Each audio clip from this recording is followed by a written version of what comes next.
It's a little bit too fast. Too fast. I mean, like my transition thing.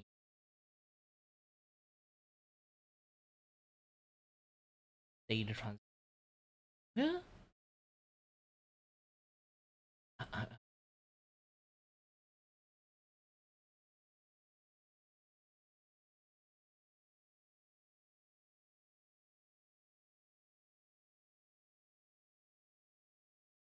Milliseconds.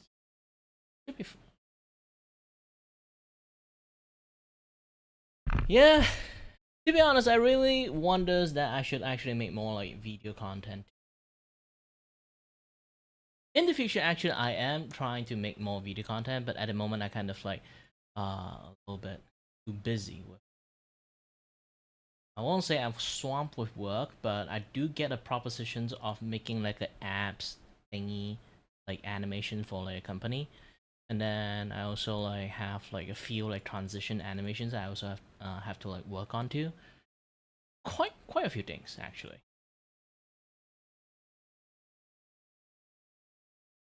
But yeah. Also, I took a little bit of like times for me to like start the stream. Originally, it's going to start around my 6 p.m.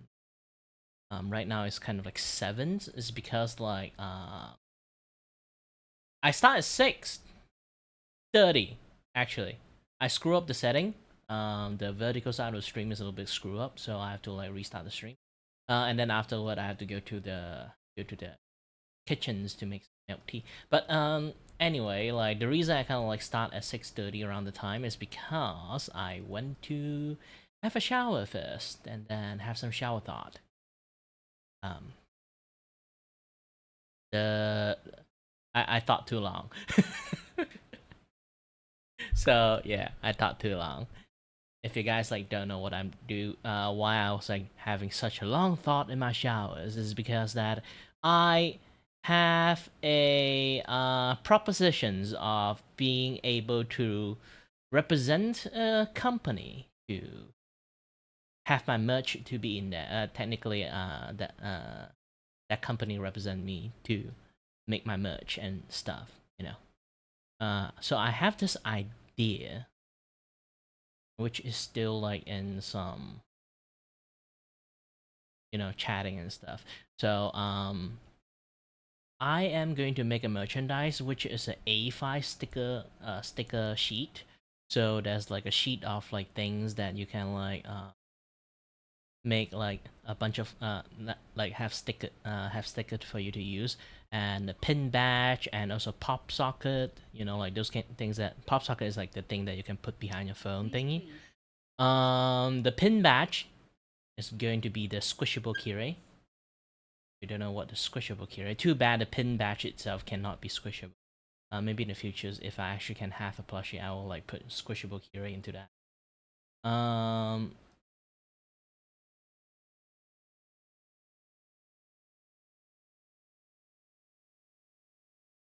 So yeah, this is what the pin badge will look like. It's called a squishable. You can cheek. So either way, where was I again? Yes. So I don't want the sticker sheet to be just a sticker sheet. You know, it's just going to waste your space and stuff. Like not a lot of people have a lot of use for stickers aside from people. Then if it's collectible, you won't need like a sticker sheet in the first place.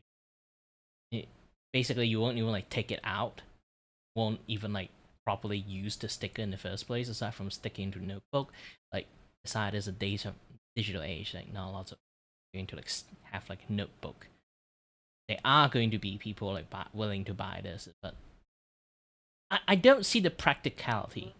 You know, I am a very practical person. If I want to turn it into a sticker sheet, okay, it's like a sheet of paper, stickers, and then you can like peel like the image off, and then you can use those images as stickers. I'm going to make a merch sticker sheet that is me in parts. So I want to gamify this sticker sheet, so you can kind of like peel this sticker sheet out and build like me either in various fashions or various movement. I'm still figuring out how to like work it properly. It's like you can help me swap my hair or some things, or like make me wear some eyewear or do some posing. It's basically like the hands and head and body and feet. All those things will be like in separate, in kind of like a like a separate layers. So you can like peel them off and then like stick them in a way to kind of build me like it's basically the entire name of that sticker sheet. Like idea is called build a Kire. So you kind of like can buy a postcard and then like you can stick me onto the postcard like while maybe I was like doing some things. Yeah, it's like a sticker doll, but I'm not sure how thick the sticker they gave. So people might have to like first timer might screw it up. So like it might have to like buy like 2 sheet of stickers of like the first set might screw people might not know like what to do with this. It's because like imagine like if they kind of like put a stickers on the body first and then like they put a head on top and then they forgot, oh, the leg is supposed to be underneath the body, but they already like stick the body. Like what happened to the leg then? The leg is going to be like being like like in front of the stickers now, and you can't really like, peel it off because you already stick on top of it, and then you're screwed, something like that. So I want to like prevent that kind of things happen too. So I want to make my sticker sheet that like somewhat have graphic of like instructions of like which to stick first and then which to stick last. And then there are some kind of sticker, really depends on your creativity, like the other stuff. At least have like some basic stuff going on there, and then like another one would be like you can like stick however you want, and then I will put my face like facing positions will be like left, middle, right, and then like how this kind of thing will work. And then you guys can like just creativity like stick something into it, and then I will have a normal size hand and then like normal size hand, so you can be like, oh, this hand is like pointing into the camera, like that's like some foreshadowing like going on there, and people can also like do some DIY shit like happening to like make things like even like much more funnier. um yeah, but I won't essentially make like a whole naked version of Kira. It's more like I will have like my body with already clothes on. Okay, it's just going to be different clothes. Since I got like 3 set of clothes at the moment, and I want to like in the futures like add like one more like Halloween set, because again my character essentially like is based on like Sora from Kingdom Heart. I want to have like that Kingdom Heart like Halloween style going on. So yeah, like those kind of things. And I know there are some people going to say like, "Oh, you should go for the Easter one first." Wait, isn't Easter on April? No, the different Easters. There's a different Easter on like before Halloween. Like, I don't know. I forgot. Like actually, like that there's like something else before Halloween. I don't know what what kind of like holiday it is. Uh, I'm actually not really like knowing like Western culture that much. So yeah, not exactly sure. Not exactly sure what happened. Valentine's one is very difficult because you know it's going to be just me, and you put like if I make like a Valentine's like sticker set, like you just built me like sitting in front of no one, so it's just sad for me. So most likely case, no Valentine's one. Um, yeah, and the concept is I'm going to also release postcard. The postcard is going to be like empty. The concept of the postcard is just um one of my one of my characters is doing selfie with me, and you guys can do like the build your kire using the head version of it, because the head is going to be like lots of different. I'm going to have a multiple duplicate version of the head, so you guys can like have fun with it. Or you know, like have you guys like play with like the things that like they let you build an environment? It's like you can make your own cafe, so you can put cabinet here. You can put like all the like L bracket over there, like this and that other stuff. You can put some table, make your own like tiny cafe on the postcard. I've been thinking about that too. It's like either like I make like a build your curate thingy or like build like a cafe thingy. Either way, it's going to be very fun.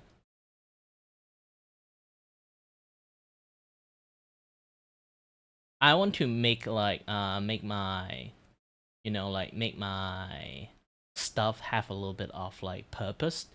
Again, like I hate to just like have sticker for no reasons. I want to have some stickers that actually have some purpose. Okay, people can have some fun with it. Even when it comes to my coloring page in the futures, I want to discuss like to make like a coloring book with them in the futures. Um, so in the futures, I'm going to make it like the coloring books is going to be like a collectible, and I would teach people how to like make coloring book as like a hobby, this and that other stuff. Like the first few page is going to be like, okay, after you finish coloring, like this is how you turn this into a keepsake. Like you can buy folders with like those kind of clear plastic thingy. You can like safe kept them, or like you can glue and you can cut them, die cut them, or like border cut them, and then you can glue them up into your like notebook or something like that. I want people to have more like physical hobby, to be honest. At this point, I am a very digital person, but back in the days, I'm actually a very like handicraft person. Hate to say that. uh just going to say I used to be very romantic, but my romantic endeavor never works. So yeah. And also, like, I literally make models of my invention before. So I again like a very handicraft person with like clear plastic, sometimes acrylic sheet, this and that other stuff, and also like paper, like those kind of foam board, but with like paper squish in between, so they kind of much more sturdier than normal foam board. I use that to make model and stuff, make like basically make fun stuff, you know. It's like those kind of like you see like in those kind of shorts or like in Facebook have like those handcraft thingy. I was doing those kind of thing before like those video like those crappy slot video become like a thing. I really love science. I really love like making shit back then. Too bad like I have like PTSD on engineering now, so like it's hardly like things. Who knows? Maybe, maybe if I get enough funding, I would do like a stream where I just buy a few like cardboard foam board and paper foam board, and then I'm going to like do some handicraft, like some sticks and rubber band and masking tape and some motors, and do some like very ghetto like DIY, make toys out of it for fun. Who knows? I love to do those kind of things, to be honest. It's fun. It's fun.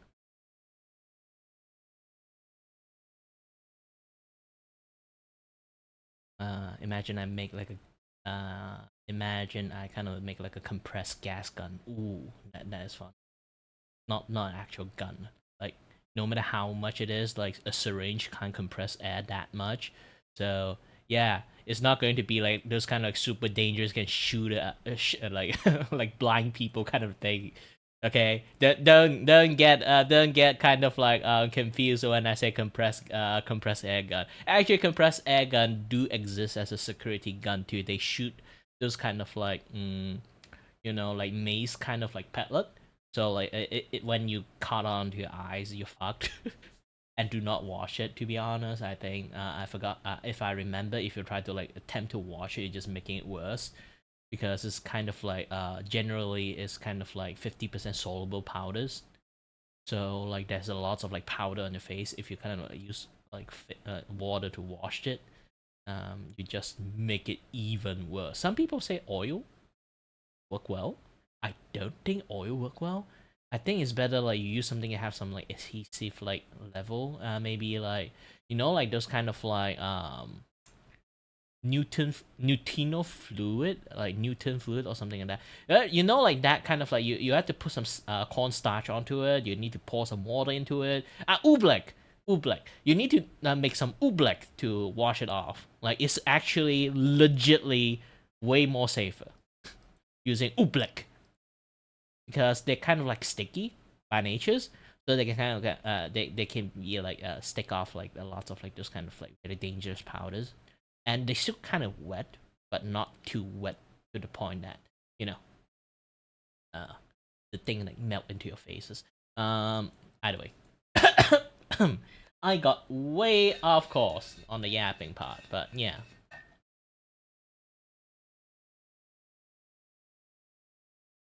Yeah, because I also like start the stream late. Like usually I would like spend a lot more time like yapping and stuff. But I kind of promised my friends like at nighttime I will have a few round of like Helldiver with them. So yeah, let me take a look first. Did they finish talking Helldiver? To be honest, if you play a lot of game like Helldiver, to be honest, I love and hate the game at the same time. It's because I didn't play the game for quite a while, and the live service nature of Helldivers.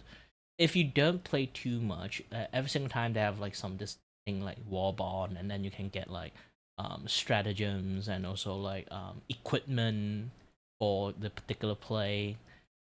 Sadly, as time passed, like like the game difficulty, like obviously they won't be static. They will keep changing, adapting to like the newer weapons is going to like created in the game, the other stuff. But you technically the weapon pack is kind of like you have to buy it to unlock it in the first place.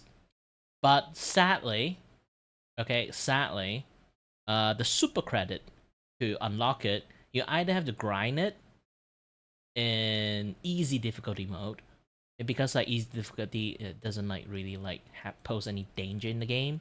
So you can just like leisurely walk around and grind, because here's the worst thing. Okay, the amount of super credit you get from low level and medium level or high level is the fucking same. So people will just like keep grinding low level shit just to get a bunch of like super credit. It's so boring. But if you don't have proper equipment, you can't really tackle like the higher difficulty kind of a fight. So I don't like it. I don't like it. It's kind of like really gatekeep you from like doing a proper game. It's either you pay or you grind, but the grind is so boring. Okay, they make the grind so boring because obviously, like I say again, like you can choose medium level, you still can grind super credit, but doesn't mean that uh because again, like you don't really have proper equipment. So most of the chance, like your because you when you fail, like all the super credit you managed to grind is just gone. So people want like a guaranteed thing going on there. Like walk around and then just grab everything they want, and then just leave, and then do another easy mission again, grind everything, leave, another easy mission, grind everything, leave, until they got enough credits, and they will like buy like the bond, and then they will slowly start grinding. It's a very like the life cycle of Helldiver is literal hell. The grinding. I actually really hate the grinding. They make the grinding like that. I really don't like how the gameplay works. Not like really hate like the gameplay itself. It's kind of like I don't like the nature of like the warbond system works. But it's a live service game, so I can't complain too much. Like it is like their built-in core gameplay. But if you give me like a choice to play Helldiver or Space Marine, I would actually choose Space Marine more than Helldiver. Because Space Marine, at least, like, you got everything there. You just play the games, you know? And Helldiver, basically, like, I can say, maybe back then it's not that much, but as time passed, more Warbond added in. The paywall behind Helldiver is just getting bigger and bigger. At this point, I would say like 70% to 80% of things is just paywall behind the Warbond system. And if you don't want to grind, then pay. It's not. It kind of like provides a system for people that do a lot of grinding. Like shit on people who complain about the grinding. So again, like it basically they somehow make the system toxic to the people that don't like grinding, and also no money. Like, but you bought the game, you know, like you bought the game itself. At least like have like a proper systems, but they will say like we do have a proper system. You can grind super credit, but I already said it before. I don't have to repeat again. But yeah, it is what.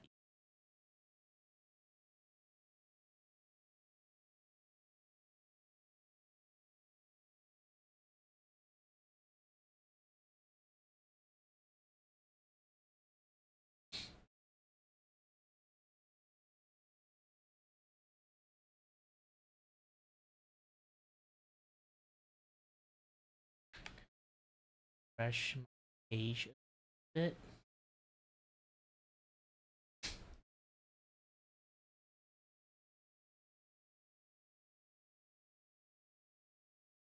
Oh yeah, last time I tried to like post some things, I didn't post it because bullshit happened.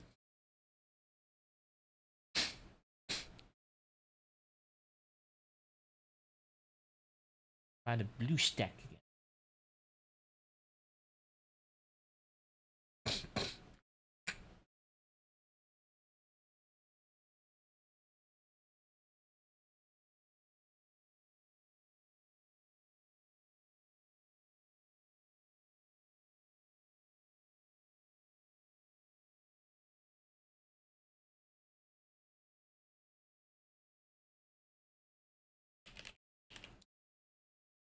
Yeah, let's download.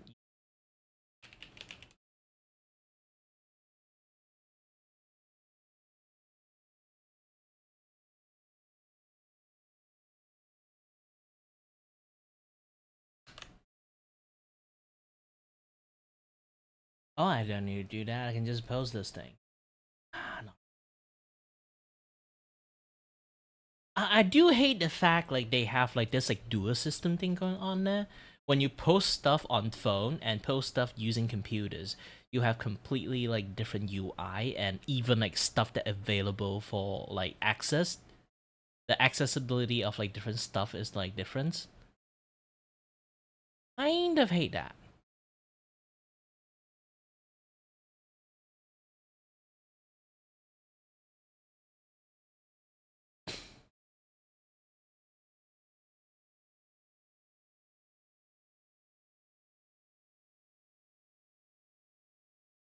You know what? I don't give a shit.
I finally able.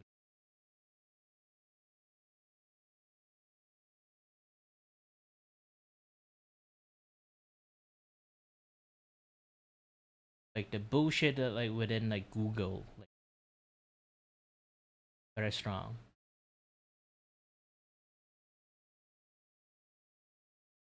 All right, let's start my work. Don't keep that work. I'll end up like on the wrong place. Just like end up sleeping on the street. That happened.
I don't need this thing.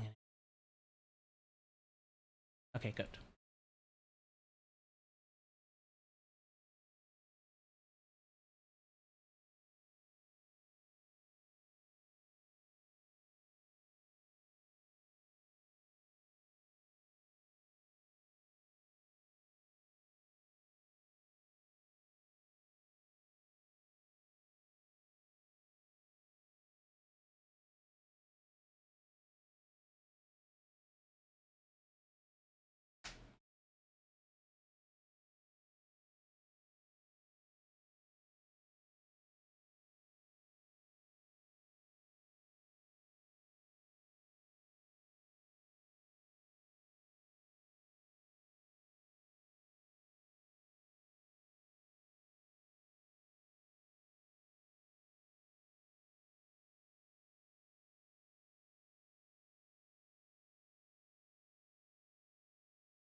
And I need to do recalibration again.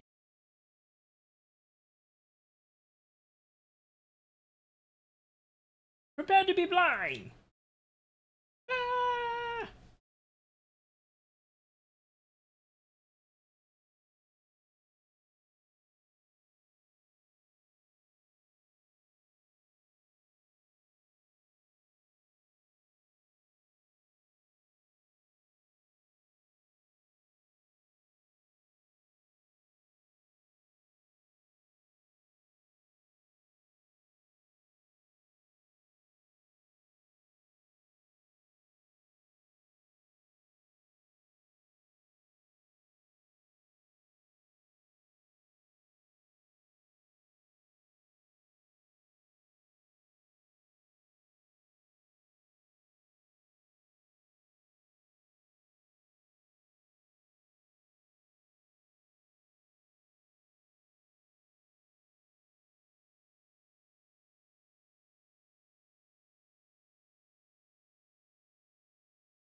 Alright, told you.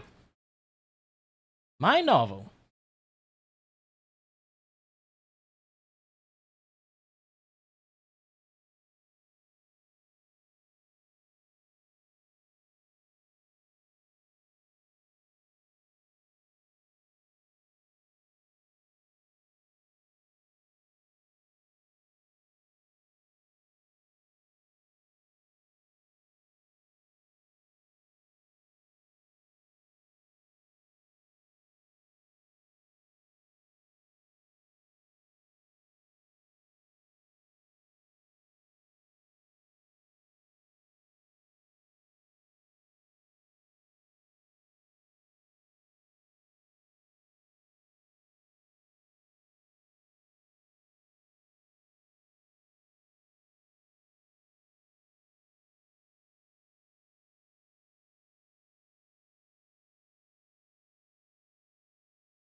Doo-doo-doo-doo-doo.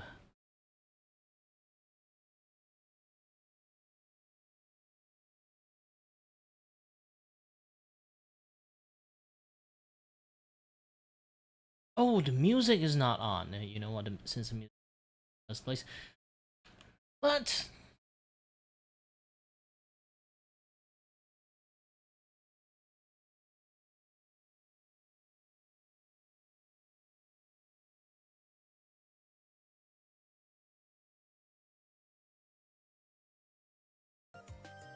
yes, again. Why last time it didn't work?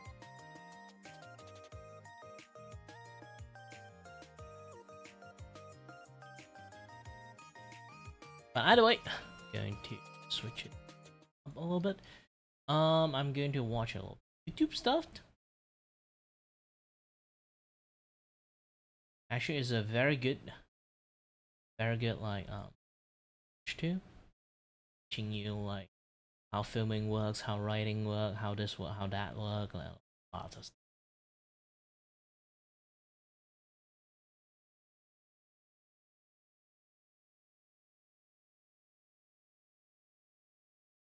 And this is why I would have a hard time to kind of like enjoy watching movies, because like I'm more like have like this like critical analyzing the rather than like watching the movie itself. But either way, because like I am like a content creator, also like I want to become a writer back in the day, so I want to become a manga writer. So I have to learn this stuff, and the process of learning all this stuff is kind of like make quite lots of things.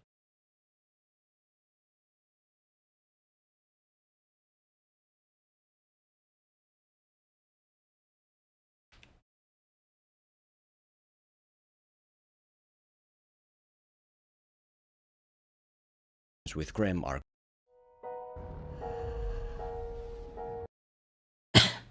This is, I know the intention of why they want to write it like this, but I don't think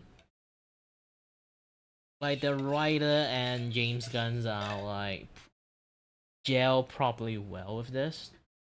The Supergirl thingy, okay?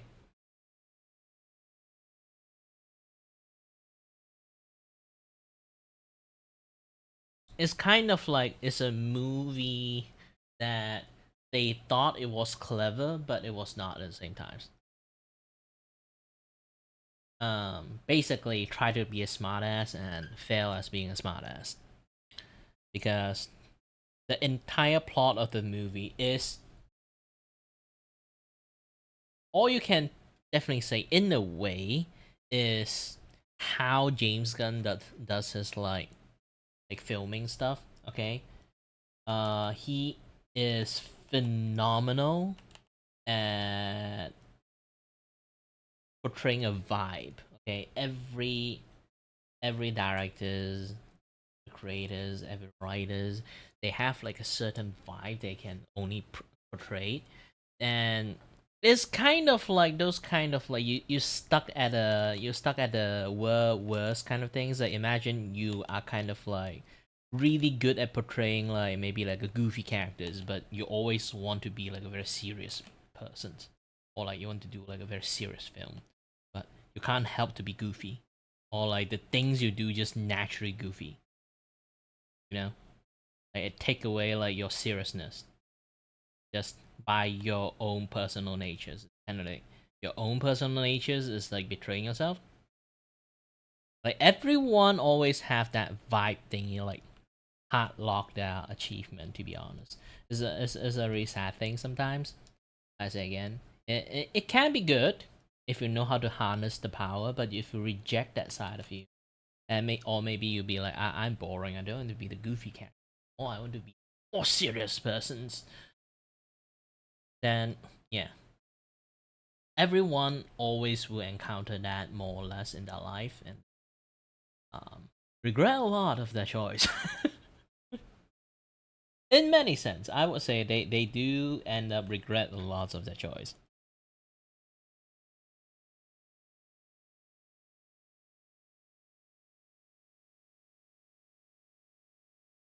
because it's not an easy choice in the first. And another thing is just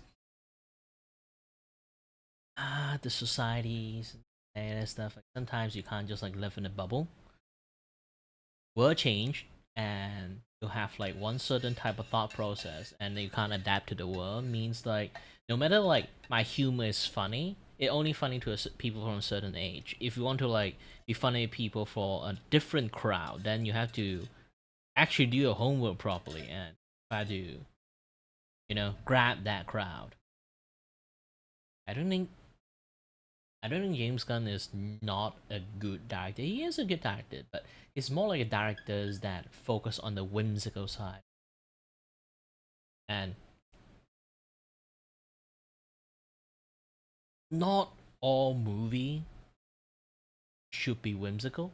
Like try to think like the DCEU, okay, have been canned from being too fucking realistic and dark, okay, and they need someone to like, like whimsicify or like make it fun, make it like energetic, like a teenagers again, make it feel like those kind of things. Instead of being like the edgy teenagers, they want like the energetic freshman teenager vibe. But they you can only apply that so much, you know. You can't just like all the films is going to give that energy. Is going to ruin the entire vibe. You know, everyone just live in the same fucking world with the same fucking characters, same fucking like scenarios. Um, I think having Superman and then immediately next went to Supergirl really ruined a lot of the things because the writing is quite same-ish, you know. Superman and Supergirls is always like the same persons with the same power set, with the same strength and weakness. Yes, Kara is actually legitly weaker because she didn't grow up in Earth, so she does have Superman power, but it's a little bit on the weaker side actually. But the thing is like the Power Girls and like Supergirls. Here's the thing, people always trying to distance away Power Girl and Supergirl. It's because Power Girl have a fucking boob windows and then she have gigantic booba, while Kara is just teenagers in the canonical like in the canon like universe like thingy, and then like there's a grown up version of her that with like you know like with booba with boob window, so like people like tends to like especially in filming they kind of like um distant her away as the identity of Supergirl a lot, and they are the same person. Depends on how the writing. That there are the writing part of stories that is like the um, you know, um, Superwoman is just you know either it's a clone of Kara and like they amplify the power that basically like a tank born like clone Kara, so she's technically like fully grow up within Earth environment, so she actually have like the same, actually legitly have the same identical set of power with Superman's. There's always a variety. Like here's the things like they always have difficulty cloning Superman, but cloning Kara for some reason it just works for some reason. I don't know. Ask the fucking writers, okay? So that way, like she actually Superwoman is like legitly is just a female Superman. But Kara is a little bit different. Kara is kind of like native in Krypton, and then when start now like living on Earth in her teenage years. So again, her power set, the way they absorb light to sunlight back then, it's not a cannon power, but yeah, the way they absorb the sunlight power is a little bit different. This is basically one is born of basking in the filters. It basically it have like a much more adapting on the sunlight, and then another one is like yes, do get benefit from sunlight, but a little bit too late. So like it doesn't really know how to process the sunlight power that late. So Kara is always like slightly weaker than just slightly. To be honest, the writer don't know how to write a weaker Superman. So like it's just a slightly weaker Superman. Okay, so essentially, um, just that. That is just like Supergirl. Okay, so if you want to write a story of Superman, then like back to back, and then another story of Supergirl, you can't do that unless you go in the mindset of writing Superman 2. Okay, you can't just do Superman and then Supergirl is as an individual film. You have to have even as an individual film, you have to have the mindset of taking Supergirl as like a sequel, you know. And here's the thing: James Gunn sucks at writing sequel. Okay, he's good at one-time happy film. Supergirl essentially is in a way a sequel of Superman after basically after like the movie Superman. So it's not good. They are too close, okay? Unless you have like writing TV sequel kind of like experience, okay? You can't really to be continued with the story. Okay, it fails disconnect and connect at the same times. It just too bad. You know, you wrong situation, wrong time, and thing, and wrong directors. I would say.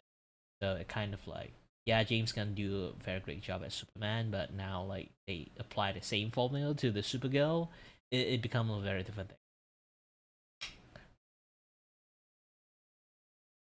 Kind of like just carry the wave, but it just doesn't work, you know.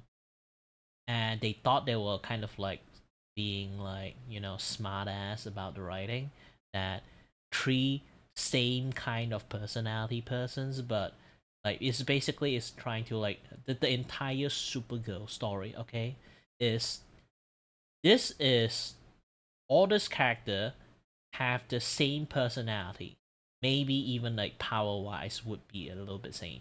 It's just going to say like one choose to be the life of life of a Lobo, Lobo being Lobo. Then another pick a path of like the villain, and then another one pick the path of the hero. So it's basically like three same people with like somewhat of like a connection in a way to say like same personality, but depends on what choice they pick, they will become a different people. But essentially, the kind of like cheesy film that the villain will like talk to the hero. We are not so different.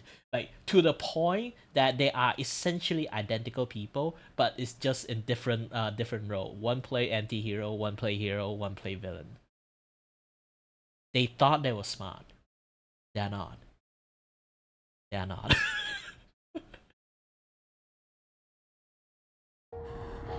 Hey now, you're an all-star. Get your game on, go play. Hey now, you're a rock star. Get the show on, get paid, and all that glitters is gold.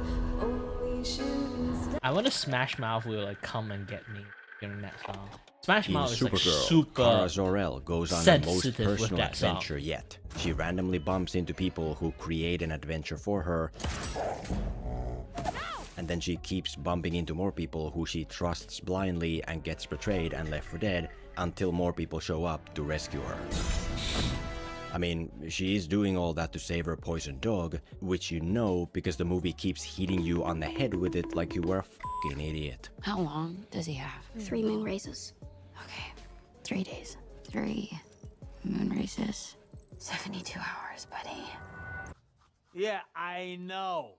And to put it nicely, Supergirl did not do so well. The reception was mild at best, the box office was franchise killing at worst, and overall, the movie quickly became so hated that people started to turn on the very things it had going for it. Everybody used to like the main actress, but now suddenly she was vilified by most of the internet. Everybody at the studio had high hopes for James Gunn, but now after 2 movies there's constant rumors that he's gonna be replaced by new management. And as for the reasons why the results got so bad, there are some obvious ones, like the fact that the filmmakers clearly had no set vision for this movie. Even for the needle drop song at the end, they had 45 different ones they were testing and asking others to choose for them.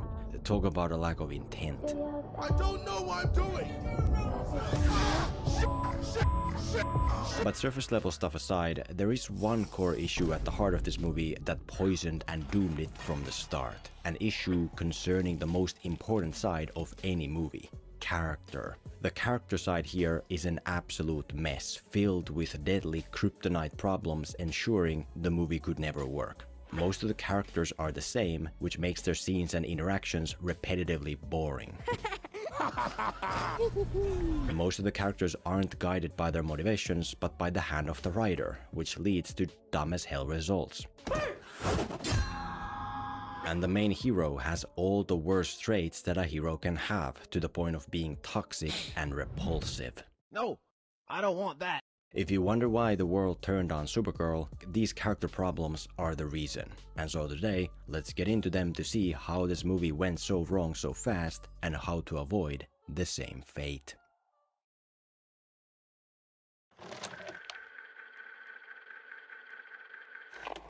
The first character issue here is that most primary characters are the exact same in nature, which makes their scenes and interactions and relationships super dueling to watch. And to showcase what I mean, let's quickly run through the three key characters: the hero, the anti-hero, and the villain. The way we meet Kara is that she's drunk in a bar where stuff then happens around her, prompting her to enter the story. Just give me back the sword. That's basically who she is. A carefree soul who doesn't take things too seriously, doesn't care much about rules or standards, rarely puts in 100% effort, and in the face of opposition, she simply scoffs at it in amusement. Look, I'm bleeding. Next, there's Lobo. And what's the way we meet him?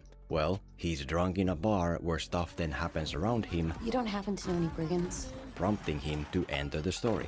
I'm looking for a brigand. That's basically who he is. A carefree soul who doesn't take things too seriously, doesn't care much about rules or standards, rarely puts in 100% effort, and in the face of opposition, he simply scoffs at it in amusement. The abs. Oh, that's ballsy.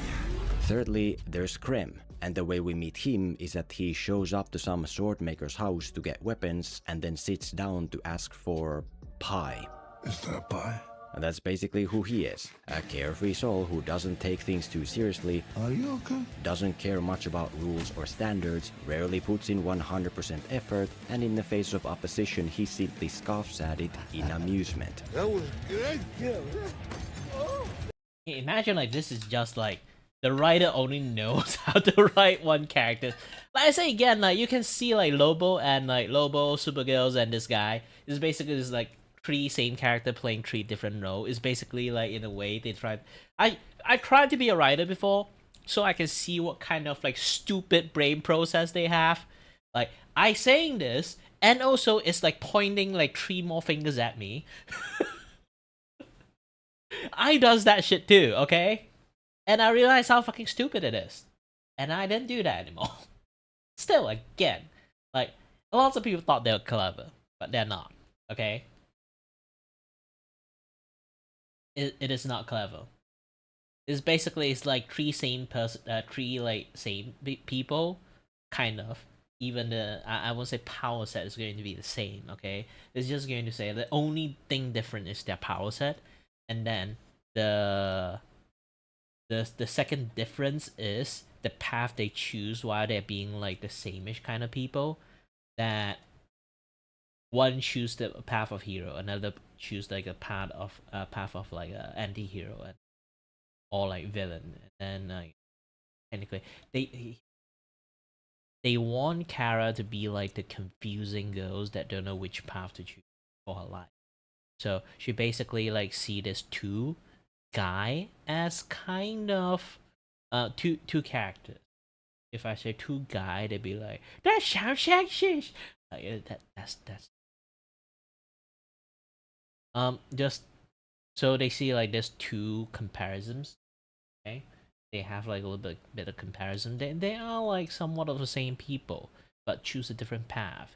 Lobo, in a way, they call it the anti-hero. So like maybe it's like the path of the hero the character can kind of like slightly envisions. Okay, and then like another one is just the path of the villain. So at the end, she is just a person who got forced into picking a choice of, do she have to just be like like devil may care, don't give a shit persons, or pick a path of a hero, or just do the most selfish things, and then that selfish side of her is just going to become the villain. See when I say it like that, it sounds like a very clever writing, right?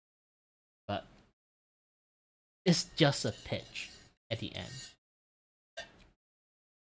Good sounding pitch and good sounding writing is a very different. And if it isn't yet clear, here's the nutshell. All these characters are irresponsible badasses who enjoy vices and see life mostly as a game because they're kinda over it due to their amazing powers. Of course there are some differences and it's not always one for one, but down at the core they are largely the Hi there!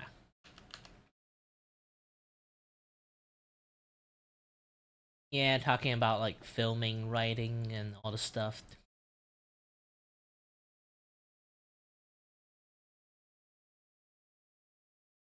Comes to like I used to want to become a manga writers and also like novel writers. So like I know lots of like movie flaw when it comes to like like writing and stuff. Supergirl is kind of like writing is really actually terrible.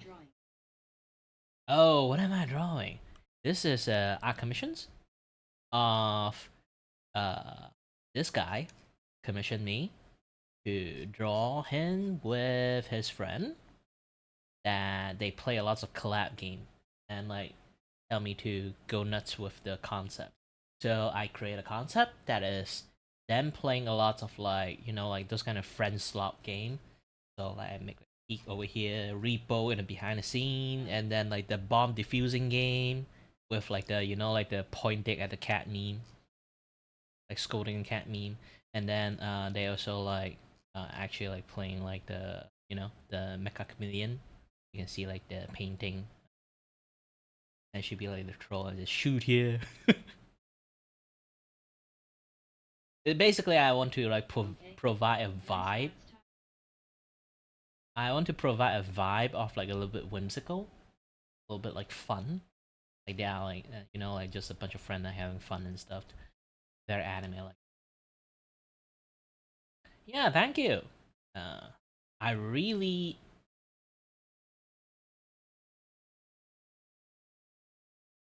like this kind of art style, but also same time it's a little bit difficult to like replicate it properly.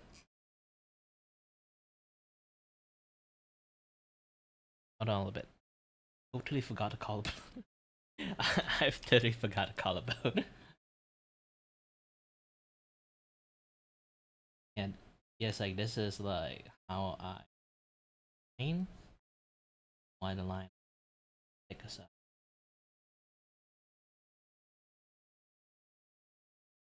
Voice changes. No. Well, it's not exactly. It's more like I'm just Asians. I'm a Malaysian Chinese.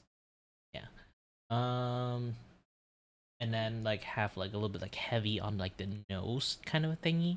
Is because like when I'm a multilingual person. Since if you ever try to speak different language, you notice like your tone will change when you kind of like speak different language. Okay, so when I speak Chinese, on Mandarin, when I speak Mandarin, it sounds like this, a much more like slightly higher pitch version of it. Actually, when I speak in English, I sounds a little bit much more deeper in tone, and not like super deep tone. It's just it literally sounds a little bit different. But it doesn't sound too anime, so I kind of like use my Chinese tone to speak English instead of using my English tone to speak English. Also be a little bit different because like when I speak English like this, generally you can hear that my pronunciation is a little bit different. It's because I speak a little bit slower, articulate my word a little bit more, and I end up sounds a little bit different. But essentially, it sounds still the same. Maybe the voice wise, it's still the same. It's just the tone is a little bit like slightly deep.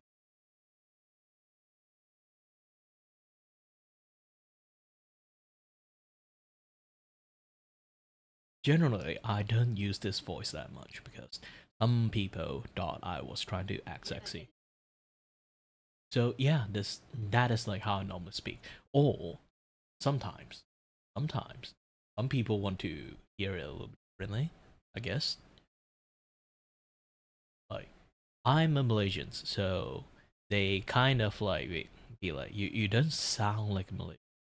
And they'd be like, what you want? You want me to talk like Uncle Roger? Uncle Roger is here. Wait, this is Uncle Kira here to talk to you about this What, you want me to talk like Malaysian? Obviously, I can talk like Malaysian if I want to talk like that. But I am not, unless it's like, unless I'm playing like playing some games that I need to do some voice acting, then obviously Uncle Kire will come back But generally, I don't use Uncle Kire voice that much unless I really need it. Especially when I talk to like a lot of like Southeast Asia people, and then like if I speak like this they actually don't find anything amusing at all because like everyone speak like that. But if I speak like this to like maybe having like a collab with like Western people, and then I collab with like Western people, and then I kind of like use Uncle Kire voice. It have a comedy to it, but the comedy is just not that comedy effect if I talk to another fellow Asian. So yeah, generally I just like speak normally. Everyone can speak a normal English, especially when you go outside. Like when Malaysians is like native Malaysians, they actually speak like how I like the Uncle Kiri voice thing.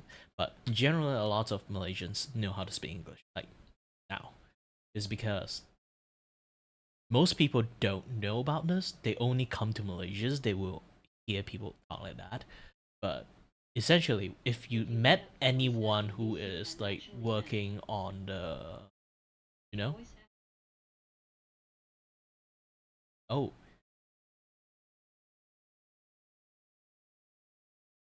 If you want, really depends. I only got like a few voice in my arsenal.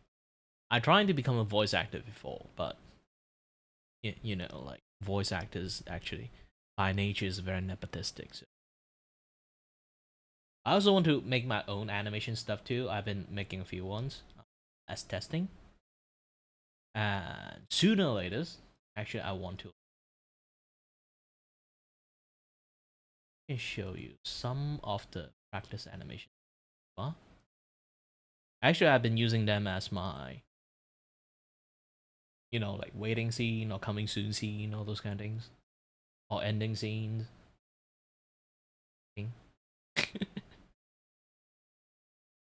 Nom.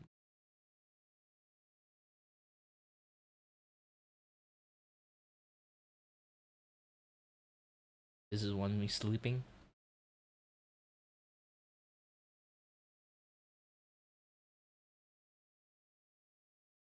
And this one have a bigger scale. Try to color it.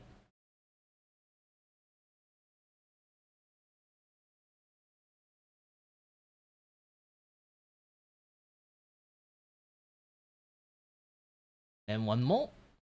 Doing like the running scene for the vertical scene. I want to make them faster, but too fast can be a bit difficult for people to see. Like this one is a little bit too fast. We're gonna take like a second step. Right.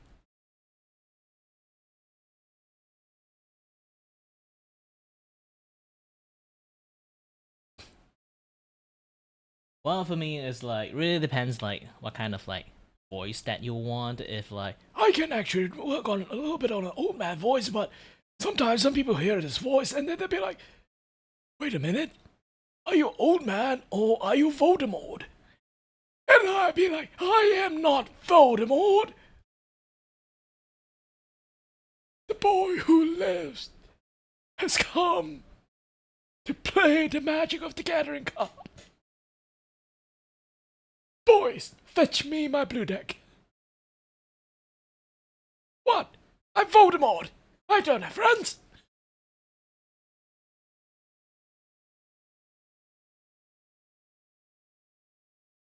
yeah.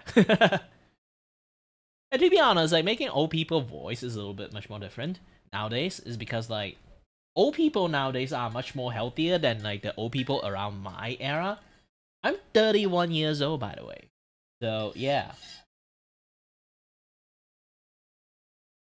Because like my grandpa around that time, like literally around their time and at their younger time, okay, prescription cigarette is a thing. The food pyramid is not a thing back then, okay? Especially when it comes to almost like you go for see your doctors, you almost get a complimentary like pack of cigarettes back in the days. I'm not even kidding about it. So, old people lung in my era is very fucked up. Because of that, you ask people from like different era and different age like to act like an old person voice. They have a different old person voice. Some people even like when you say like much more younger people like around like age 20 or 8 when they're 18, they try to like you tell them like, hey, can you like make like an old person voice, and then like the only old person they know is like their grandfather or grandmothers. They would just have like a weak voice instead of like an out of breath voice. Okay, so it's a little bit different. They would like have like the way they like build up the voice tone for the old persons, especially the vibe wise. Is that is like the particular style of like old people that is like different era. It's really hard to know which is which sometimes, unless you kind of like really live through it. So right now, if I do the old man voice, Like this, like old man voice, they don't really have any breath anymore because all this cigarette time has fucked up the lung. They don't exactly have a lot of lung capacity, and really ran out of breath very easily when they want to talk loud. whew, like doing like that, when you show it to like people on the younger age, they'd be like, old people don't sound like that. And then you'll be like confused, like old people don't sound like that. And then you work out the clock a little bit. Oh yeah, my grandfather and their grandfather is a little bit different. Their grandfather age is my father age. My father age is like it basically is just like my father's already like around close to like 60, 68, 69, moist, around those numbers. It's close to like 70s at that point. So yeah, it's quite different.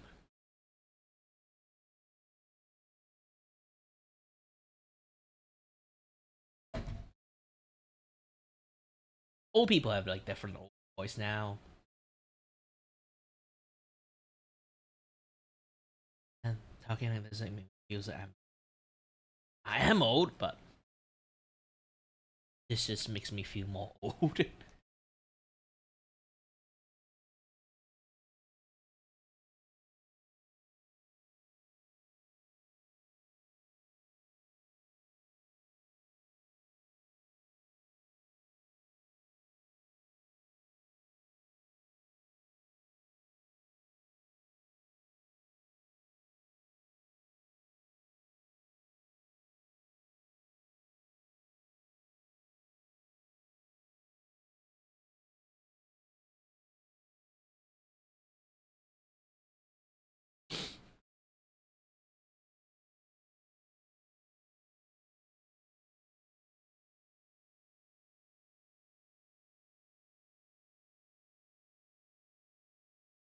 Oh, yeah, I was. The same, with the same mindset, behavior, quirks, you name it. And the problem this creates is that the movie quickly becomes a predictable factory line of nothing but the same. The scenes are repetitive because each character handles them the same way. The interactions are dull because each approach is the same. And the relationships are empty because there's no contrast to make them spark. It's gunpowder mixed with gunpowder. All it creates is more powder. Aren't you the ditz from that dive bar? Funny. That's what I've been calling you. Touche. As an example, there's a scene later on where Lobo is in the villain's jail and he's basically chilling like he's not worried about the outcome. And no matter which of the three characters you'd put in this situation, the result would not change. Kara would also chill without much worry, I have a plan. Kind of. as would Krem. Won't be anything left worth saving when I'm The exact same result regardless of the chess piece, because in this movie all the major pieces have the same predictable moves. Told you my plan would work. The best characters are born from stark differences and contrast, like the swordsman's daughter who hunts Krem for killing her family. She's the one character who fits this movie really well because she brings unpredictability. Attention! I am Ruthie Marinol of the Dynastia clan. I seek revenge against Krem of the Yellow Hills. Her interactions with Krem are great because their personalities and values are so different. Her relationship with Lobo is great because their worldviews and approaches are so different. She would have been a way better fit to lead this movie than Kara. I am Ruthie Marinol of the Dynastia clan. Who cares? The more your characters differ, the better the result. Like how Batman and Joker are iconic because they are opposites. If most of your characters are the same, then most of your content's gonna be the same, and it gets very dull very fast. Think of it like eating the same food day after day. No matter how great the food may or may not be, at some point it's gonna get stale. Whereas ideally, each meal would come with variety. And hey, that's what Factor is for. It's a food subscription service that delivers chef-crafted, ready-to-eat meals directly to your door. The meals are ready in a couple minutes and require no prep or cleanup while still being proper meals made with real fresh ingredients with a menu that gets updated every week. So for busy people like myself who don't have so much time to cook but wanna eat well and with healthy variety, this is the best way to do so. To try it out yourself, head to factor75.com or click the link below and use code FILMENTOFB50 to get 50% off your first Factor box plus free breakfast for a year. That's code FILMENTOFB50 at factor75.com. New subscribers only, varies by plan, one free breakfast item per box for 1 year while subscription is active. And in that same way, you need variety in your characters.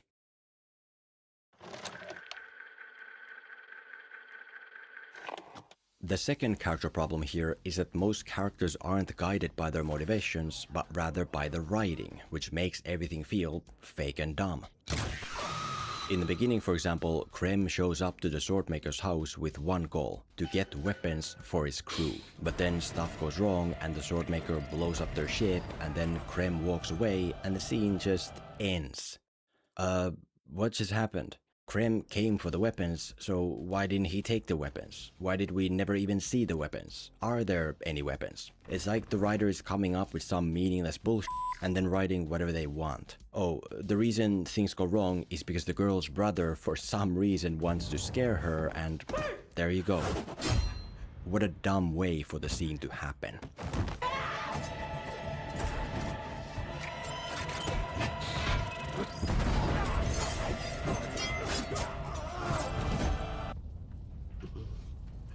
What the hell just happened? To be fair, there is a quick glimpse of a weapons crate later when Krem steals Kara's ship, but even then, it's barely on the fringes. Are these the weapons of the swordmaker, or just weapons the villains already had or got elsewhere? And if they are the swordmakers, why are they so special? Forged from the strongest steel that you or your brigand army will ever lay your filthy eyes. And what does Krem need them for? Doesn't he already have weapons? Are they inefficient or something? I don't know. It's very clear that all this weapon motivation stuff is secondary and everything happens as it happens just because the writer wanted it to happen in that way. I seek revenge against Krem of the Yellow Hills.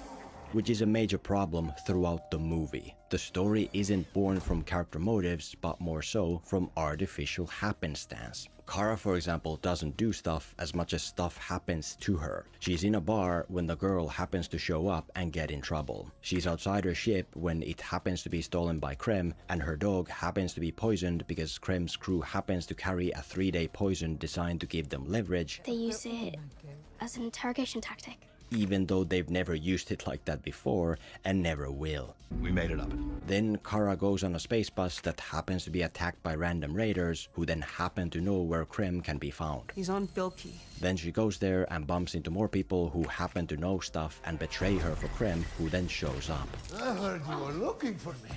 I mean, it gets to a point where Krem's associates take Kara to his hideout planet, which turns out to be a trap set by him, and when she's at her weakest, they just leave. Bye, have a great time. And it's like, are you dumb? If Krem set up this trap, why isn't he there waiting? Or at least, why doesn't he have the associates tell him where they're leaving Kara so he can pick her up? Why are his men just having a beach day until it's too late to find Kara and now he has to ask the girl where she is? Well, because if Krem actually followed his motivation for real, the story would not work. And so the writer has to fake and force it instead. And you can find this everywhere. Kara's main goal is to get the antidote for her dog, but for some reason she doesn't just take the antidote for the dog. She keeps not taking it and doing anything other than that and checking on dead strangers so that Krem can escape again because the story isn't yet ready for her to get it. And by the way, if the idea is that Krem's whole crew uses poison, A Brigantian toxin known as Redimir. The brigands carry the antidote on that person. then why is he the only one with the poison and the antidote? Why don't the others carry them as well? Lobo's main goal is to hunt down one of Krem's crew for a bounty, but he keeps not doing that. He plays around and messes around and stops to let the guy go. There's nothing we can do. And then the next time we meet him, he's suddenly in Krem's jail. How come? Krem's main goal keeps bouncing like a kite in a hurricane. He wants weapons, but then he wants pie. He wants Kara, but then he wants the betrayer family's daughter and chases her himself instead of sending one of his men. He wants to kill the girl, but only at the end of the day. This one dies before the end of the day. He wants to kill Kara, but now he wants to kill the girl again, despite there being more pressing matters to worry about. It's like his focus is always on what the writer in the moment needs it to be on. The villain have ADHD. And by the way, what even is Krem's true motivation? Why is he collecting these slave girls? Are they special like in Mad Max, or how does he choose them? Can he not get normal girlfriends? And if so, why does he want to kill the girl then instead of making her a slave? This one dies. I don't know. Whatever. He's just a bad guy doing whatever bad stuff because he's the bad guy. The point is that stories need to unfold organically as if they were real, which is done through characters following their motives. You can't just invent unreal bullshit and then write whatever unmotivated shit, because that's not real. That's a fake story with fake caricatures doing whatever's mandated by your dumb, fake writing. Solarian raiders, they're like tech pirates. They want the bus, they want the fuel. My guess is they want to rob us all blind first.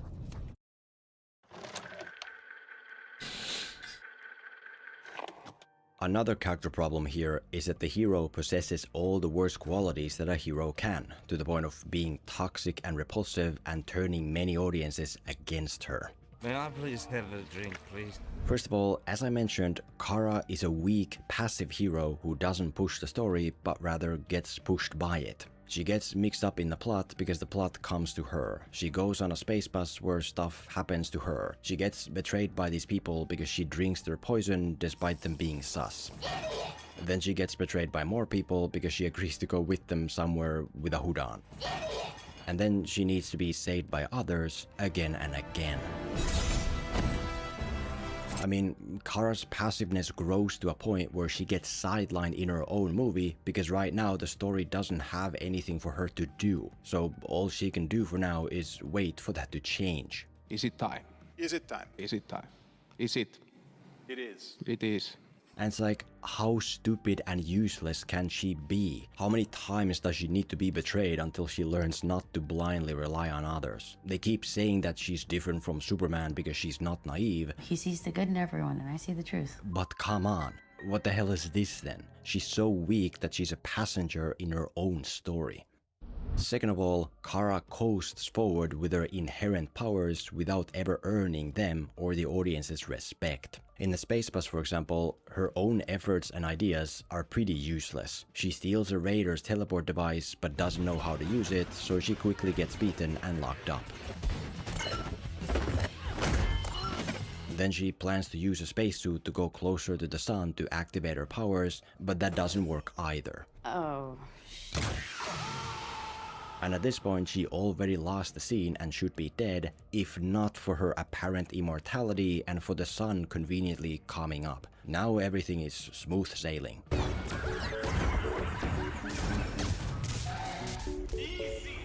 In other words, Kara never earns her victory in this scene. She just bumbles around and gets outplayed and then wins anyway because she happens to be born with these amazing superpowers. Mission accomplished. Good work. And that's the issue. She doesn't earn them. She never trains her abilities. She never does anything smart. She never proves herself in any way. All she does is go punch people while relying on her inherent powers somewhere within or on others coming to help her.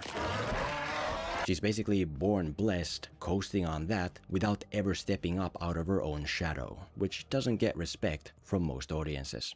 Third of all, Kara acts like a tough bumbling fool while never having to back it up. She lives life like a rebel who doesn't care, drinking around, sitting on the toilet in front of you, puking all over her enemies, and basically acting like she doesn't subscribe to common standards. So radical. I managed to get most of it on the paper this time. It just doesn't work because there's nothing more to it. Nobody ever confronts her about her behavior in the moment when she's doing it, she doesn't have to defend it, and she doesn't showcase any redeeming qualities behind it. Murdered my innocent and honourable family in cold blood. Rough. She's basically like Jack Sparrow from Pirates 5. Literally a lazy, aimless idiot with nothing else going on. Oh my God. And it's just mostly accepted. I know you have places to be. And as for the part where Kara doesn't care, it's fully unearned. Throughout the movie, she acts all nonchalant in the face of danger, which means nothing because she's wrapped in a birth suit of armor. Like, yeah, it's pretty easy to be a rebel when you're a godlike being who can't seem to get hurt. It's like I wrote in my book about Solomon Lane from Mission Impossible. He's the same tough guy in Rogue Nation and Fallout, but only in the latter it works because there he has to back it up. In Rogue Nation he's tough while surrounded by henchmen and holding the upper hand, whereas in Fallout he does the same even though he's the vulnerable one. Or strapping me into an explosive vest. Consider it unfinished business, my funny little friend. That's a strong personality. It's coming. The fallout. All your good intentions. When Kara is vulnerable, her rebellious side immediately vanishes and she can't do f***ing anything. I give up. She's rebel only when she knows she's got nothing at stake, which is just cringy to see. This does not look like this is gonna end well for you guys. I mean, anybody want to leave? Altogether, Kara is the worst type of hero possible. Naturally blessed with talent she never earns, acting rebellious without having to back it up, a passive passenger carried by the story. What a waste. I feel sorry for the actress because there's nothing she could have done to save this character, and I feel angry at the filmmakers because they keep ruining these characters. Nothing has changed, it's the same as always before, and my patience and confidence are nearing zero. Fix your DC, because I'm tired of stepping in it. Somebody once told me the world is gonna roll.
I guess I'll just look. Boring music, wow. Cool music. Anime music.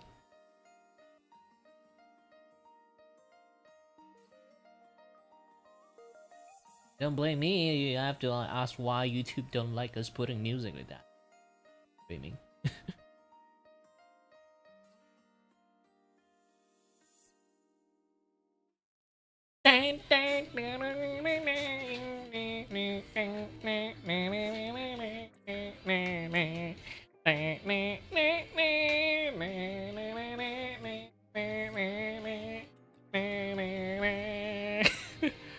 To be honest, like Dragon Ball GT opening is still the best in the sense. Maybe like some like depends on people. For me, it's actually kind of like a meh series. Like it's not actually like like made by the main creators of Dragon Balls. It's kind of like just like they kind of wing the story out. At the very beginning, it's very terrible. Middle, they kind of manage to pick up back, and then go terrible again. And then baby, and then terrible again.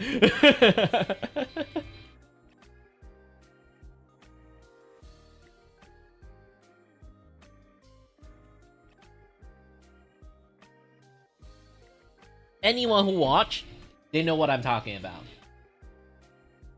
Depends on the sequence. If you actually really somehow really like, like double 17, then I personally don't like double 17. Okay, it's kind of like they've written the story for the story's sake only. It's like, well, it would be fun to have like two 17 fused together.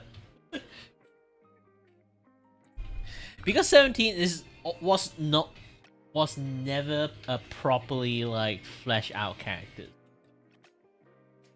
Okay, so suddenly we have to be like really care about 17 somehow. Originally it's not, like he just like default as a villain, but still, again, it's weird. Okay.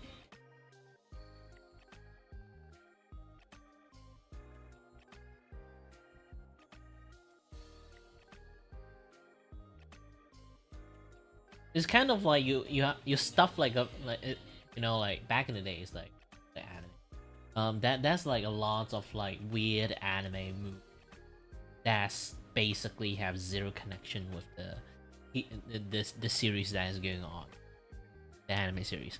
So it's basically GT is like we have a few anime movie for Dragon Balls, but we chop it up into pieces and turn the movie into a TV series. And somehow we have to find a transition storyline to link between those stories. This is why there's a lot of like high low part about like the entire like Dragon Ball GT like series. Essentially, it's just a movie with like maybe they just chop it off to like 5-6 episodes. And then once that 5-6 episodes finished, they will like have like filler in between as transitions. And then go for another 5-6 episode of like the actual arc of the story, and then transitions. Transition episode maybe like sometimes can be 1 episode, sometimes can be like 3-4 episodes, sometimes can be a 5-6 episode. There is like no build up for like the next story adventures that are going to happen. It just happened. Like how a movie, like back in the days, like the old movie stuff happened. So it just happened.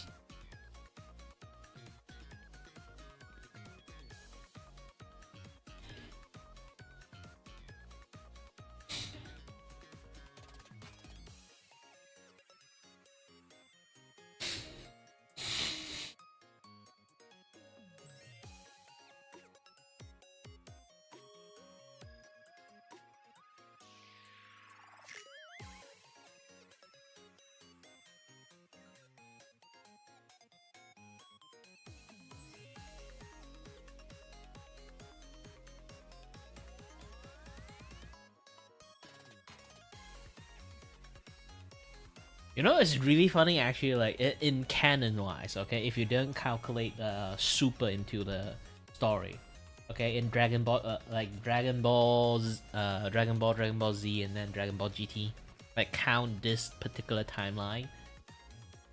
Canonically, there is actually zero successful use of fucking Spirit Bomb. It is like a very cool skill. In reality, none of the Spirit Bomb landed actually killed the opponent. Or beat the opponent in any cases. Even Super Shenron, I don't even remember like Super Shenron actually got like defeated by it. Because like, at the end, it still like need that like gosh dang Dragon Punch again. I forgot, it's like the Dragon Punch? Oh, it actually destroys Super Shenron. Okay. Like, because Super Shenron is literally negative, negative energy like incarnate, okay? Spirit Bomb only can harm people with like malice. So again, like it literally called Evil Shenron, so yeah.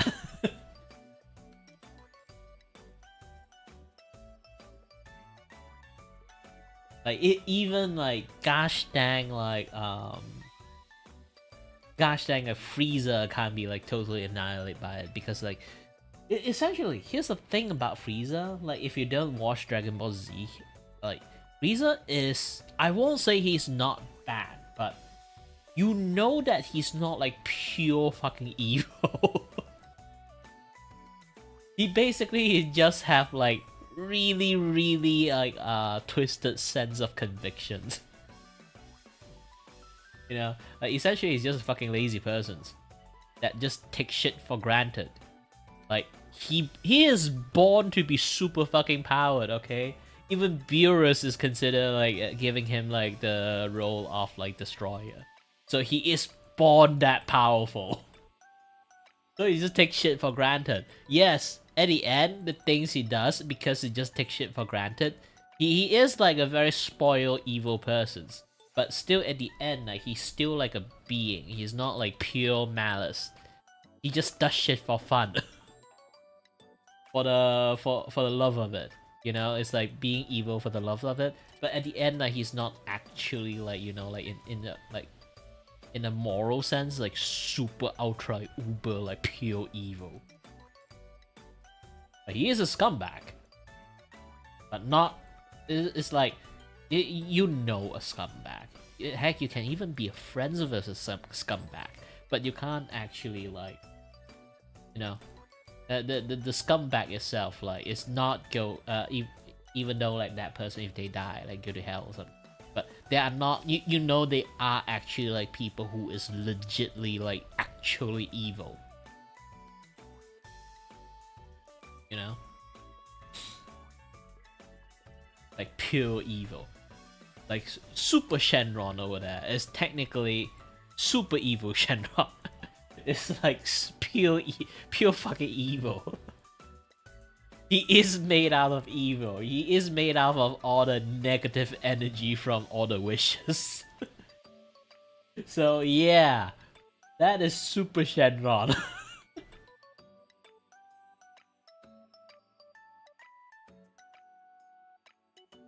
This is why like the Super Spirit Bomb actually like works on him. He is literally pure fucking evil.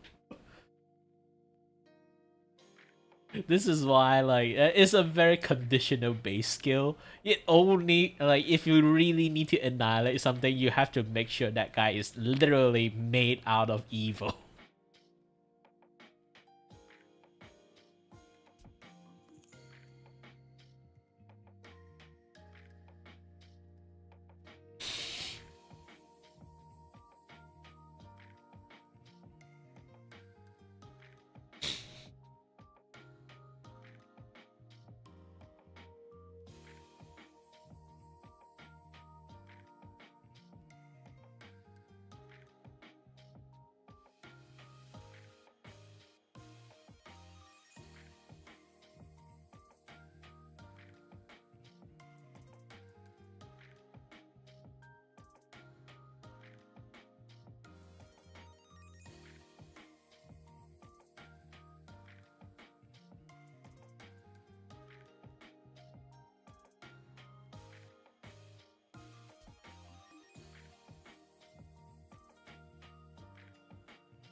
Hi there.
Whew.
Ada!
Hi there.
And then recalibrate my. It's been happening lately more. Didn't think how that happened. Just keep off calibrations and I had to calibrate everything.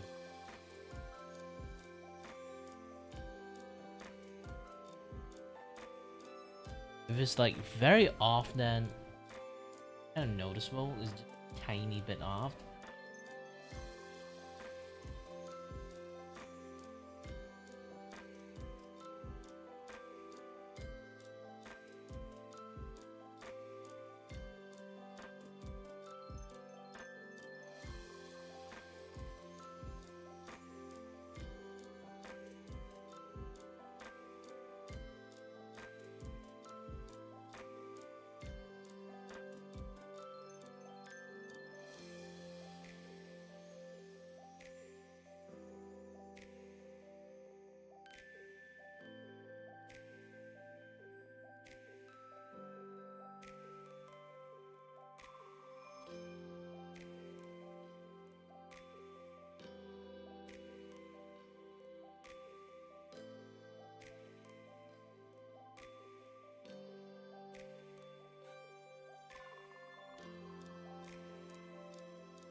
Why it looks so different?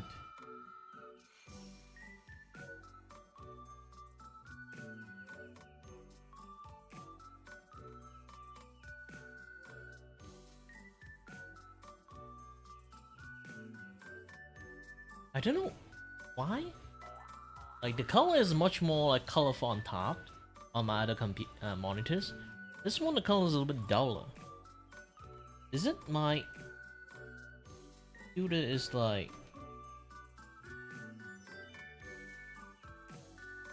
I feel like maybe my other monitors is not bright enough.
Ooh.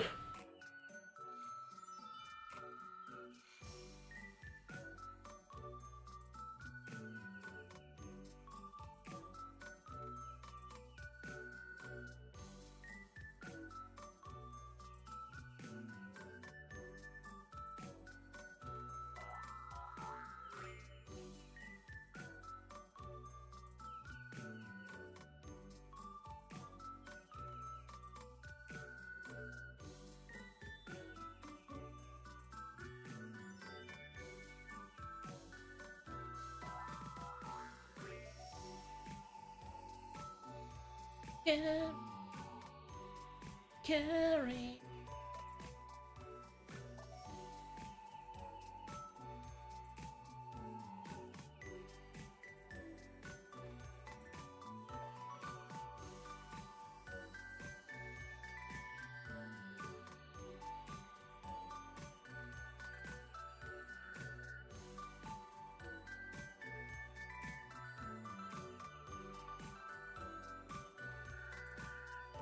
Man, like, oh, wow. I think I'm undercharging a lot of people with everything I do. When I see someone make an animation like this and then they say, ah, yes, we will charge you like $63. And I'd be like,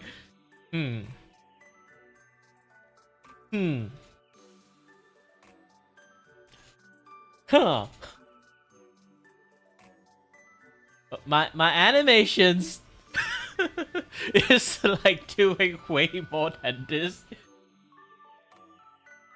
And then I'll be like, yeah, I'm charging you $40.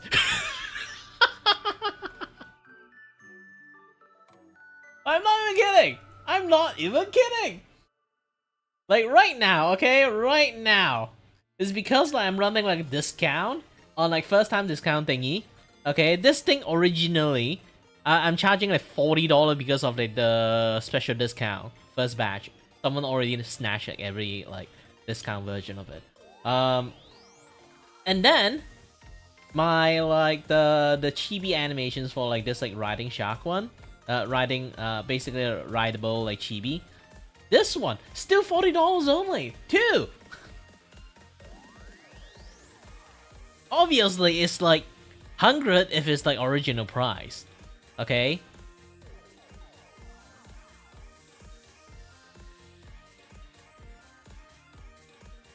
But in some sense, I do way more movement, okay? It's a very loopable movement. It has a lot of practical use. And they're charging people like $40 at the moment. With the discount, this is like ridiculous, but nobody wants it for some reason. Either way, it's fine for me. And then there's like the animated stinger one. This one, like, I do so way more. I do literally way more my kind of like transition thingy.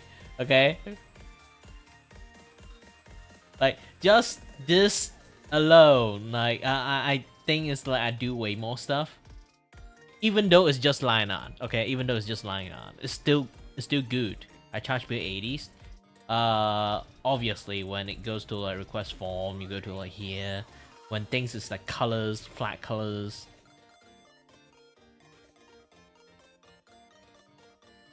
Black color, simple cell shadings.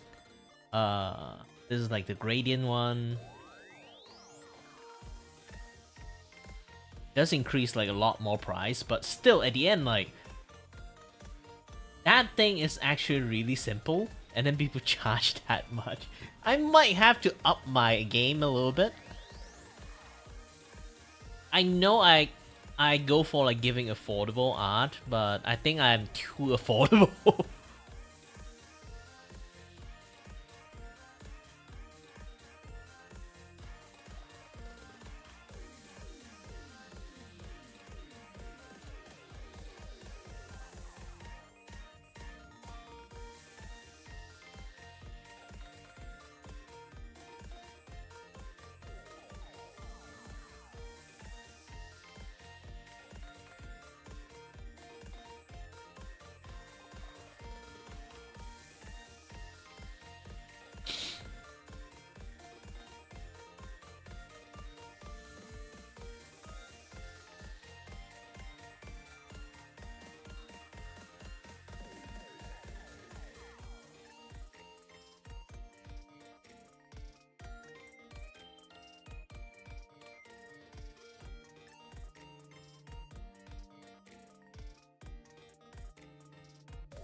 I guess I'll be like doing way more like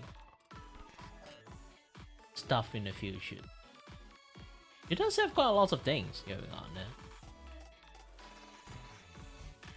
Like some of them.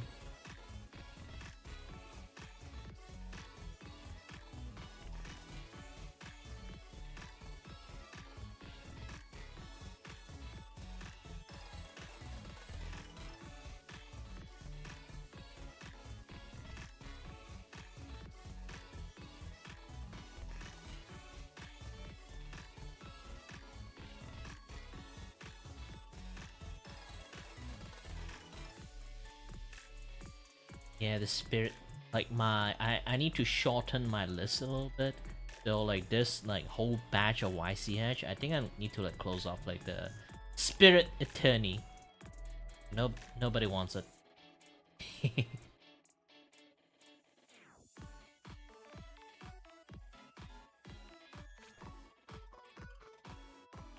Oh yeah, this one I need to like switch it up. I haven't like doing maintenance on my site for a very long time. I need to like give this thing a little bit update.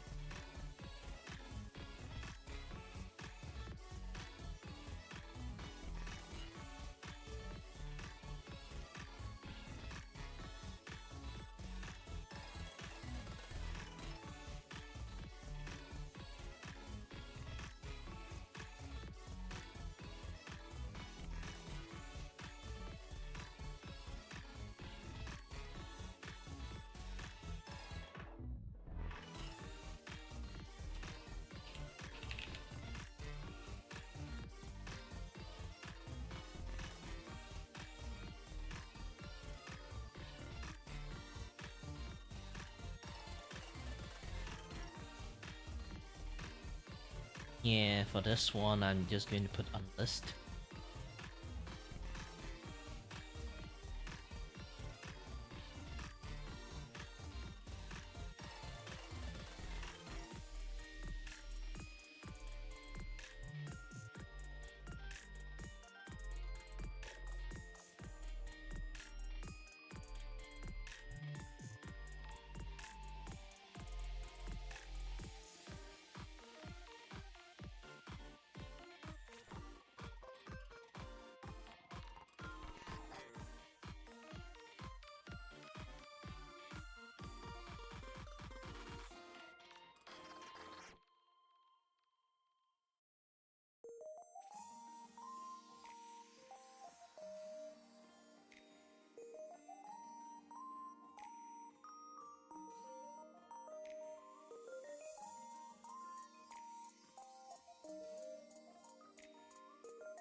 Yeah, everything is kind of like set stone at this point. Good. Oh yeah, this one. I do want to switch it to the other one, but...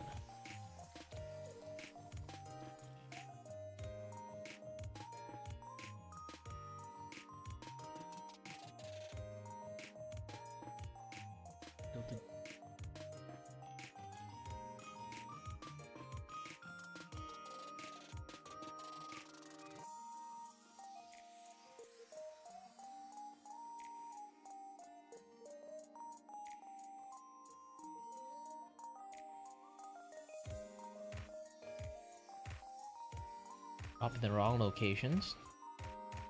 Does it work?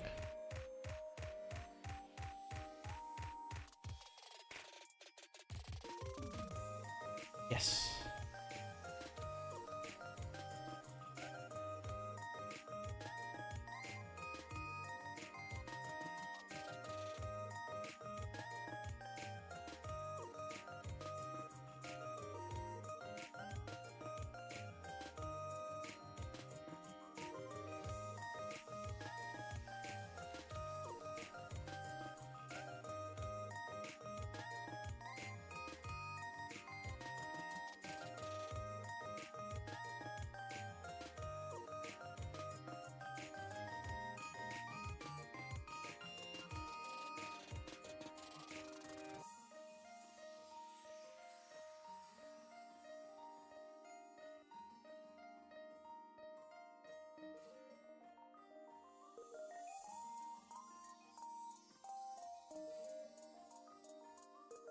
Okay, publish.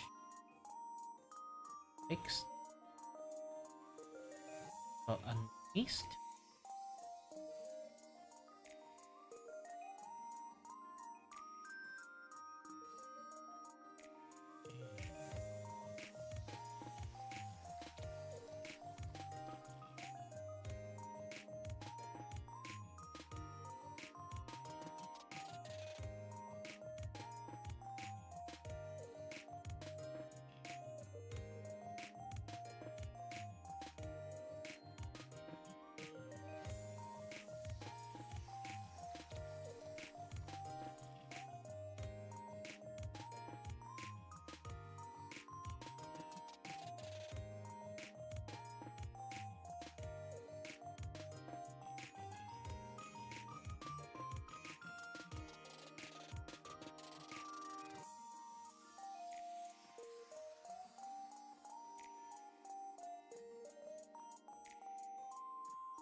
Yeah.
I finally finished my work. Especially on those I kind of like did it for quite a long time. It's not like I even procrastinate the work, it's more like I just doing it very slowly. Because like, here's the thing, rarely have people are rich enough to get a 2-day quality increase. Not a quality increase, it's basically just like you know, like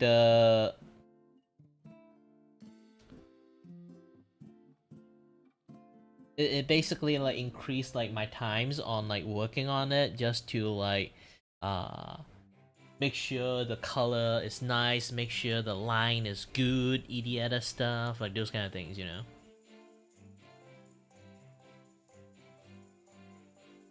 Not a lot of people want it.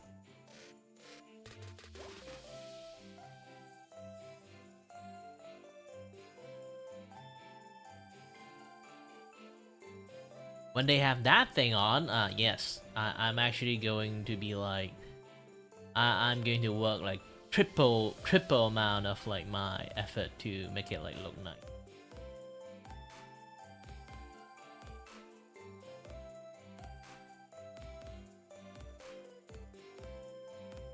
Oh man, is it streaming? Just 4 hours and 30-ish minutes. It's fine. It's fine. I can do if I want.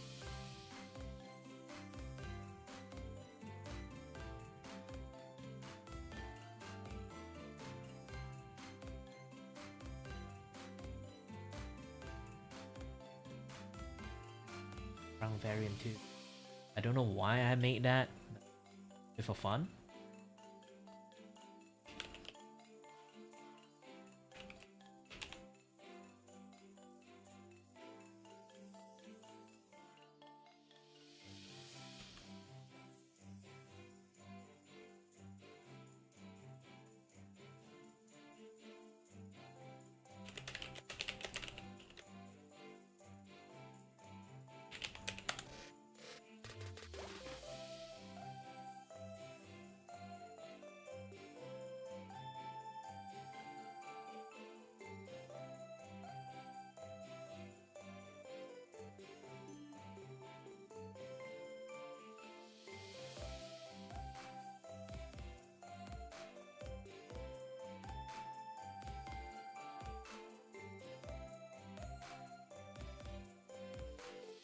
You know what's funny about this? I work enough to like draw the entire thing like behind the scenes, but it's going to be like fully blocked. I don't even know why I do it. Didn't even know why I do it. I'm just fucking stupid. I'd be like, you know what? It would be hilarious. I actually have a drawing behind them. And then I did it. I put so much effort to draw that monster to the floating head from Repo. I didn't even it didn't manage to show behind the scene.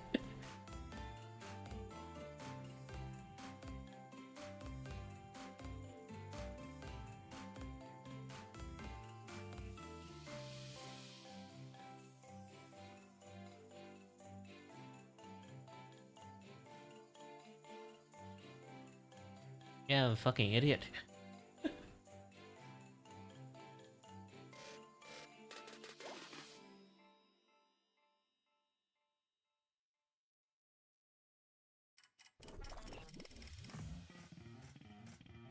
And to be honest, the funny thing is like, because like it's the Mecha Chameleon thing, it's like, oh, you can see like the trace of him just like doing his job halfway. You can see like he doing this like do it like a very good job, and then just like, shoot here. But also because like the waist part of the things that you can, I made it like especially like obviously if you want to like paint yourself, but like the waist part is the easiest part to start with.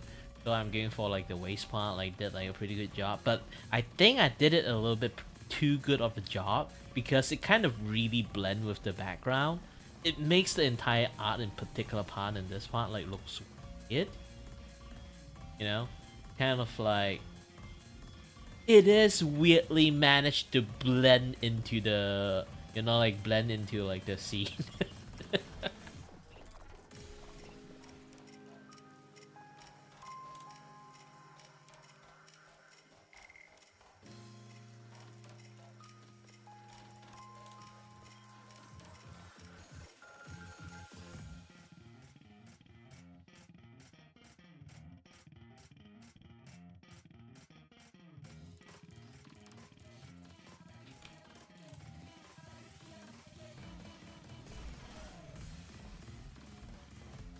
I actually should.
Yeah, add a little bit shadows. Picking up.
All right. Shoot.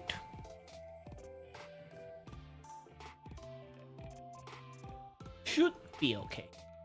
Should be okay. Okay, I did most of the job. Next one. This one. This one is going to be hard.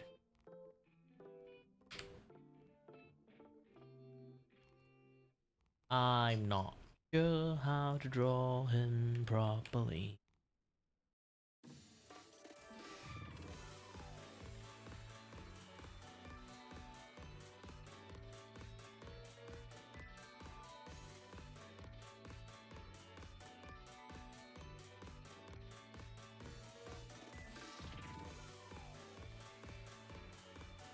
Use the M pen. Bit of purple. M pen.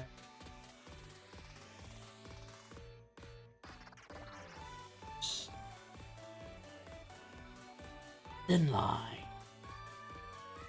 Thin line.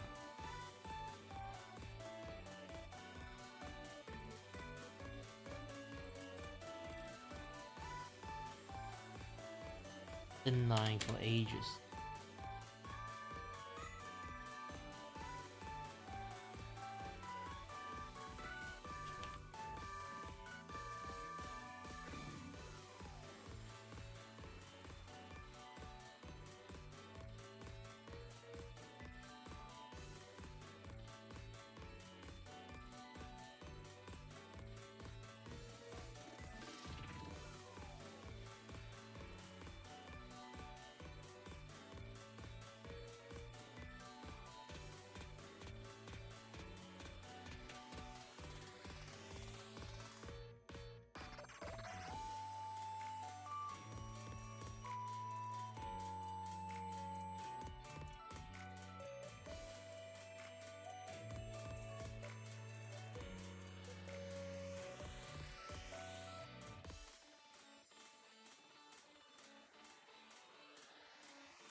Yeah. Not good.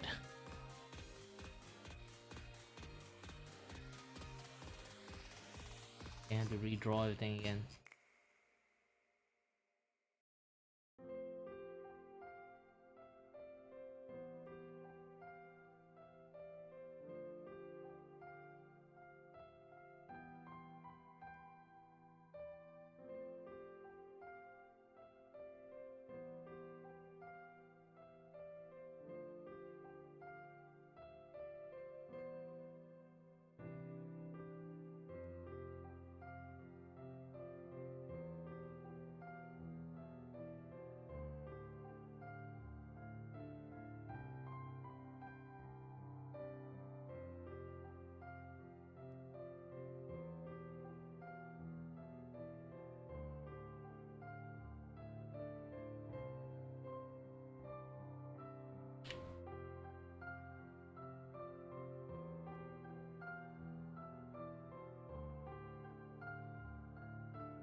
As you guys like watch me enough, you guys notice one, and if you actually notice, you caught me.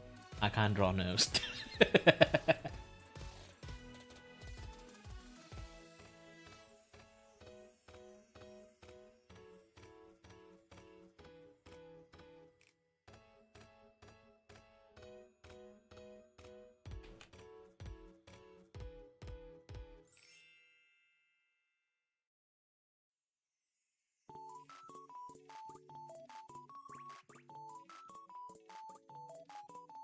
I've been drawing anime nose for so long. Like if every time I encounter someone with like a super well-defined nose, okay, I kind of have somewhat of a panic attack.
Another sad thing is like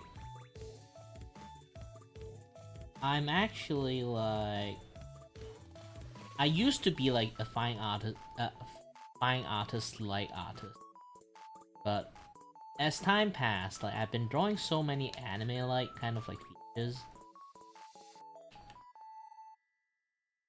I forgot how to draw actual human face.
Okay, I finally made up the concept for this guy, the illustrator. I'm going to make it like commercial. The commercial pictures.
Got quite a lot of ping in my Discord. I'm gonna take a look. Call me? Does someone talk to me? Something happens? Nope. Nothing happens.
What?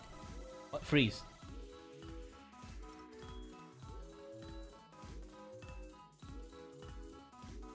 I have no idea what I'm talking about.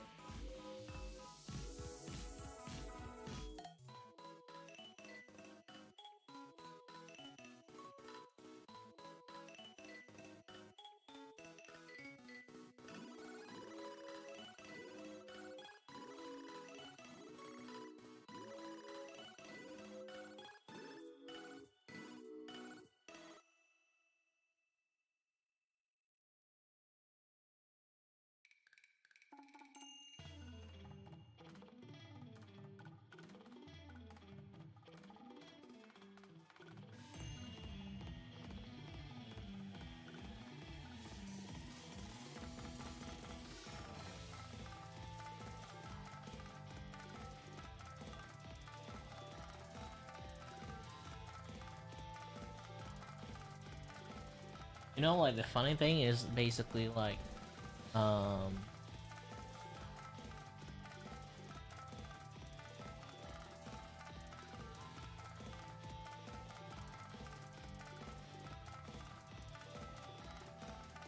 the character have a very immaculate beard and also very sleek hair. Okay, sleek hair, sleek beard, sleek mustache, and everything. So it gave me an idea. Originally, I was like going for something much more funny, but this one, I think is equally amount of funny. I want to do like a victory post.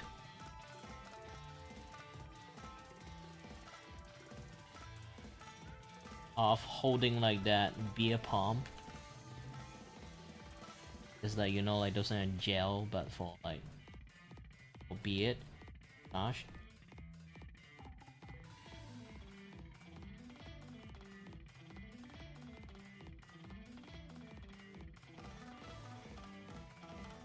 Or I can just name it Super Palm.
Alright, I guess this should be... nothing more to kind of draw too much. Break from drawing. So like 5... I already streamed like 5 hours 30 minutes. And I also like have a little stuff I do have to work with too. Should I just keep on drawing but not on like this kind of work anymore? I have to finish up a few more stuff. You guys don't know, I am trying to make merchandising. So I need to fix up some.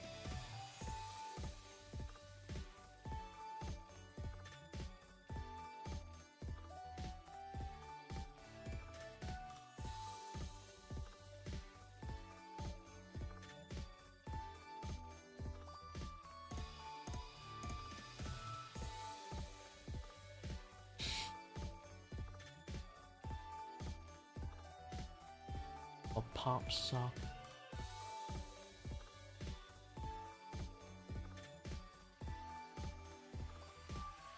Yeah, don't worry about it. 4, 4.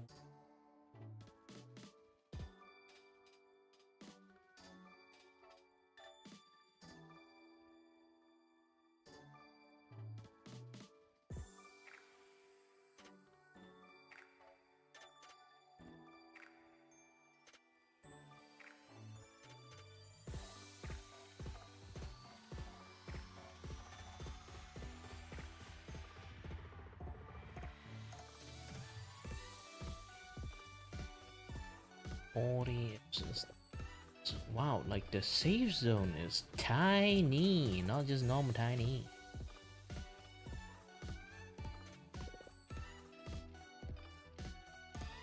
Okay.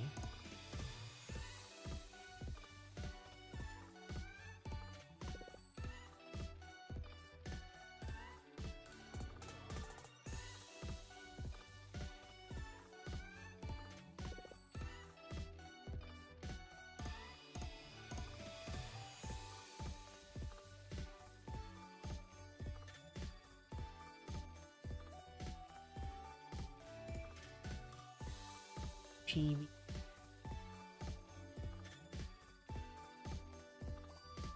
Okay. Pin badge. Yeah, in future you guys can buy this as a pin.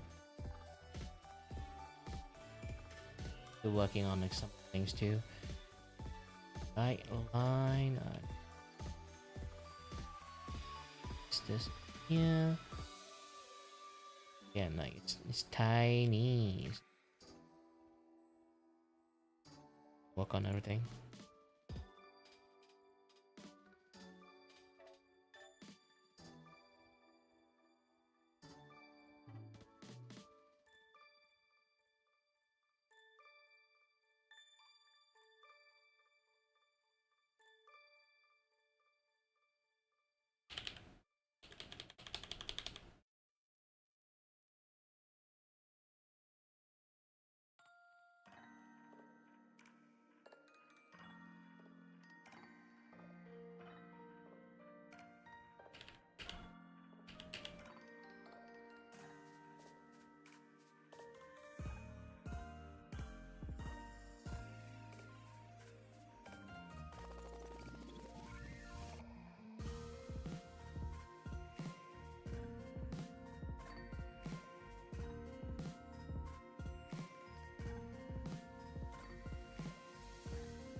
I'll try to work with like this group thing a lot more than just to.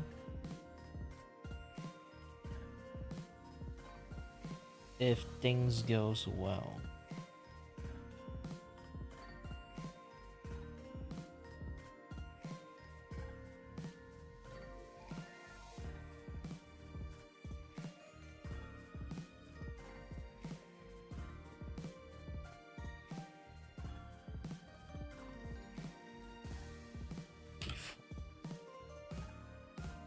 Seven. Safe zone is 37. Maximum size is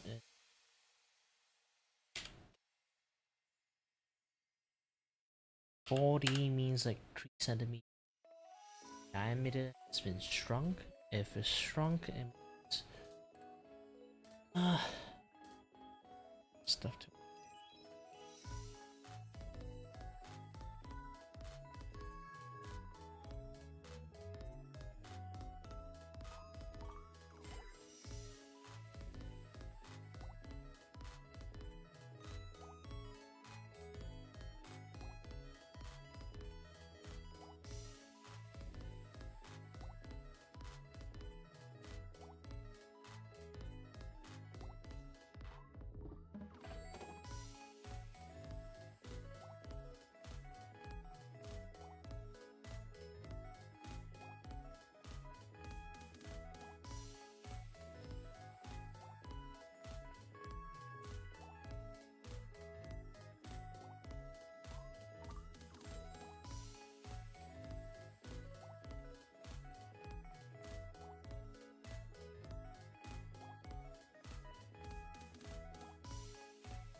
And next one I'm gonna fix is the sticker.